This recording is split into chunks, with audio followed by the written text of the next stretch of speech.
Hey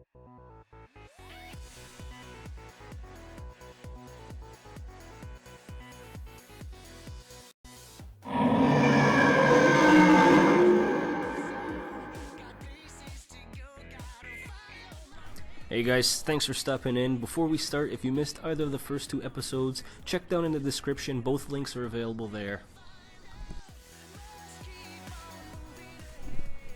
Starting off, Guts from Mattel, 1986. Small, inarticulate, making them indestructible, painted plastic soldiers about 2.5 inches high, coming in 6 different subsets. There was the Green Berets, the Laser Troopers, Ground Troopers, Aikido Force, Frogmen, and Jungle Fighters.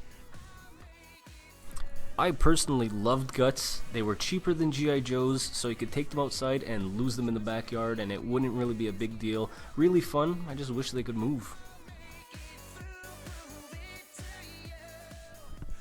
A group of mutants fight against the pollution-loving alien Dr. Killamov in the fictional city of Tromaville, led by Toxie, a nerd-turned-superhero. Based off the cartoon characters, which were based off a B-horror movie by Lloyd Kaufman, this incarnation was aimed at children. Toxic Crusaders is considerably tamer than the edgier films it was based on from Playmates 1990-91. Now, I had the figures before I actually saw the cartoon, so Major Disaster was my favorite toy until I saw the cartoon. Still fun, but, you know, Toxie's the man.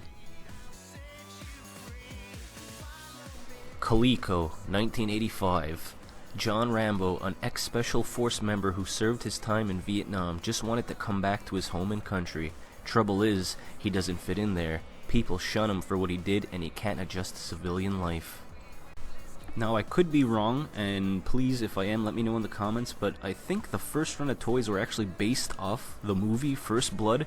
I know the second round and all the auxiliary characters are with Force of Freedom, which was a cartoon and a pretty decent one. I really miss these toys. I need to find the original Rambo. Chuck Norris, Karate Commando, Kenner, 1986.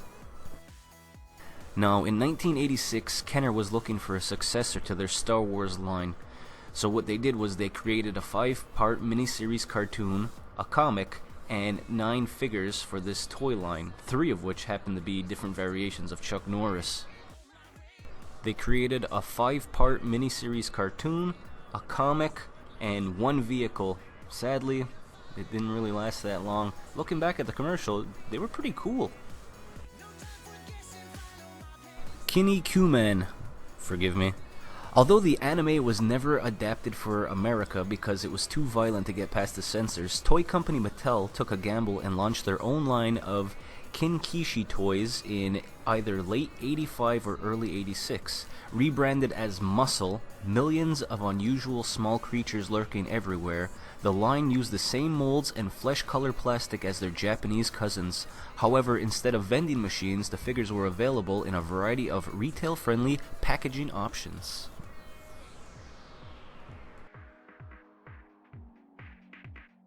Sky Commanders, Kenner, 1987.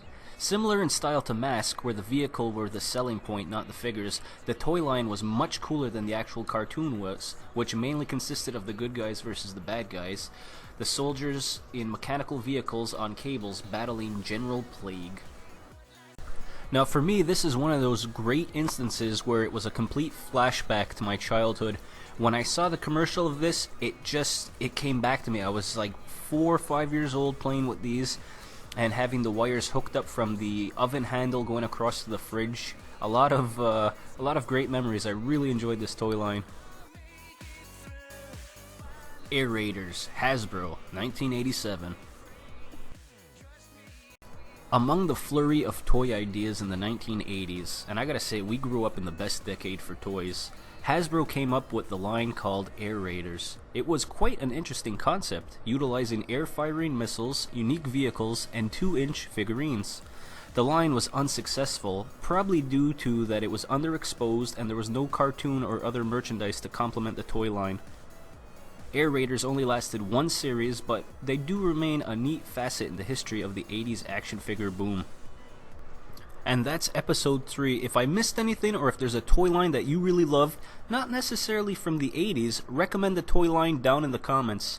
And as always, guys, I really appreciate you watching. I'm loving all the comments, talking to you guys about our favorite toys from the 80s. But again, I do want to expand to the 70s and 90s, so, let me know down in the comments what you think. And while you're at it, don't forget to hit that like button, guys. It really helps me out. Till next week, have a good one.